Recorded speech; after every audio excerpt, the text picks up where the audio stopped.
Parce que n'oubliez pas que deux édifices essentiellement ont défié le temps. La citadelle Henri et le palais de Sans Souci qui avait 365 portes et fenêtres. Ça veut dire que le roi Henri-Christophe pouvait se permettre d'ouvrir une porte, une fenêtre par jour pendant toute l'année. Et c'est pour vous dire à quel point, et les architectes étaient tous noirs.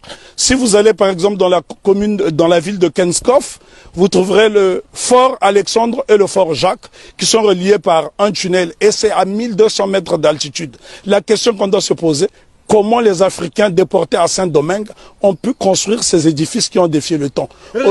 Aujourd'hui, lorsque vous voyez un cyclone dans la Caraïbe, il suffit d'un petit cyclone pour que les maisons s'envolent. Alors que les Africains ont fait exploser leur génie pendant la période de captivité. Bien que les Haïtiens se sont affranchis dès 1793, parce qu'il ne faut pas croire à ce que les historiens disent en faisant croire que les Haïtiens étaient libérés. Non.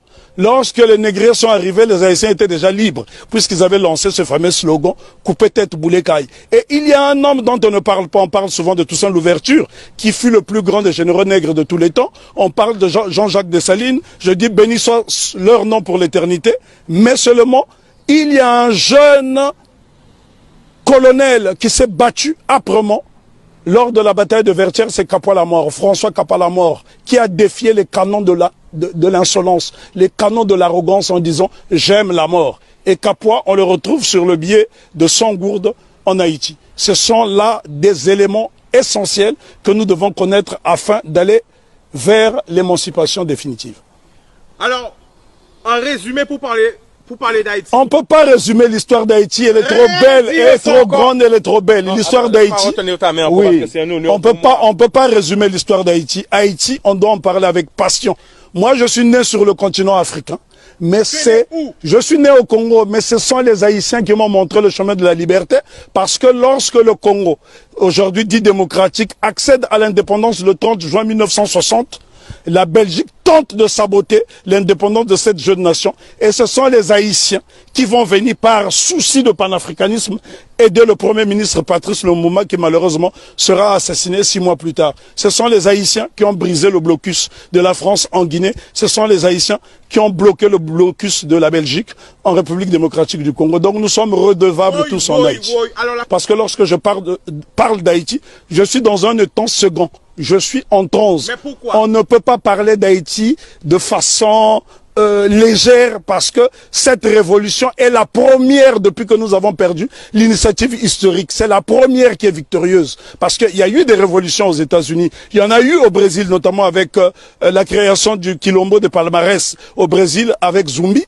Mais sauf que toutes ces révolutions dans la Caraïbe ont été étouffées. Si vous allez par exemple en Antigua, vous avez un village qui s'appelle Liberté, où les Africains se sont affranchis très tôt. Mais toutes ces tentatives de souveraineté n'ont pas été concrétisées. Donc ce sont les Haïtiens qui vont pérenniser. N'oublions pas que Haïti sera envahi pendant 29 ans par les États-Unis d'Amérique pour punir cette nation d'avoir vaincu les Blancs.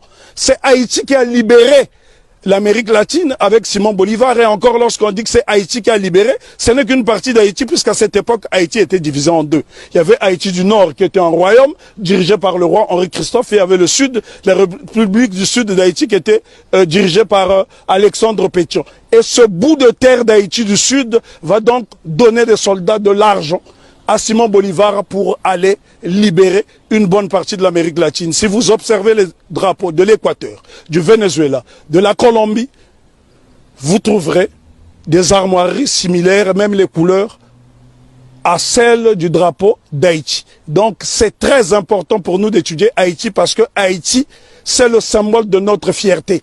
Et les gens dans la Caraïbe doivent intégrer cette notion. Si les Haïtiens n'avait pas lancé ce slogan « Coupez tête, boulet caille » qui a fait trembler le monde entier, ben, probablement que l'abolition de l'esclavage aurait eu lieu peut-être plus tardivement. Est-ce que tu peux nous donner des exemples de pays? Parce que là, on est en direct. L'exemple que je peux vous donner. Quel pays a été aidé par Haïti? Ben, le Congo, pays dont je suis originaire, la République démocratique du Congo a été aidée par Haïti parce qu'en 80 ans de colonisation belge, les Belges n'ont même pas été fichus de former une dactylographe. Et la première dactylographe qui va dactylographier le discours de Lumumba, c'est Suzanne Peck, qui est la mère de Raoul Peck. Donc Haïti est au cœur de notre émancipation. Haïti a aidé l'Éthiopie, Haïti a aidé la Grèce de se libérer. Là, je vous parle de l'Europe. Haïti a aidé la Guinée. Haïti a toujours été au cœur de notre lutte. L'exemple le plus simple, lorsque vous arrivez à Cuba, sur les bords du Malecón, vous trouverez un grand monument qui est dédié à Antonio Maceo. Très peu de gens connaissent ce héros qu'on appelait à l'époque le Tito de bronze. Lui-même qui est le véritable père de l'indépendance de Cuba. On vous parle souvent de José Martí, mais en vérité le père de l'indépendance de Cuba, celui qui a lancé les hostilités contre les Espagnols, c'est Antonio Maceo. Lui-même a été formé en Haïti. Donc Haïti, si vous allez à Cuba, les Haïtiens sont très respectés. Il y a des localités entières où on trouve des Haïtiens. Il n'y a que dans la Caraïbe francophone où on voit ce mépris.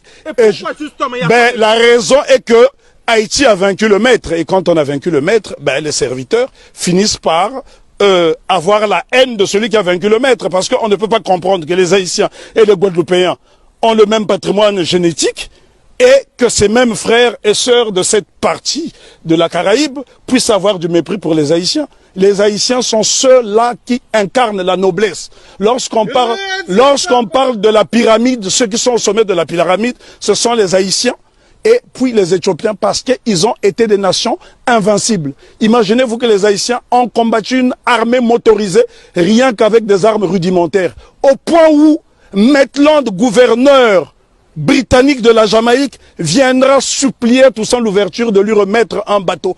Haïti avait l'une des armées les plus puissantes d'Amérique. Et c'est un Haïtien du nom de Jean-Baptiste Pointe du Sable qui crée la ville de Chicago, qui est l'une des plus grandes villes des États-Unis d'Amérique. Donc Jean-Baptiste Pointe du Sable, un nègre d'Haïti. Et lorsque vous arrivez dans la ville de Chicago, vous trouverez son buste à l'entrée de la ville. Si les Américains reconnaissent les Haïtiens comme étant des précurseurs, et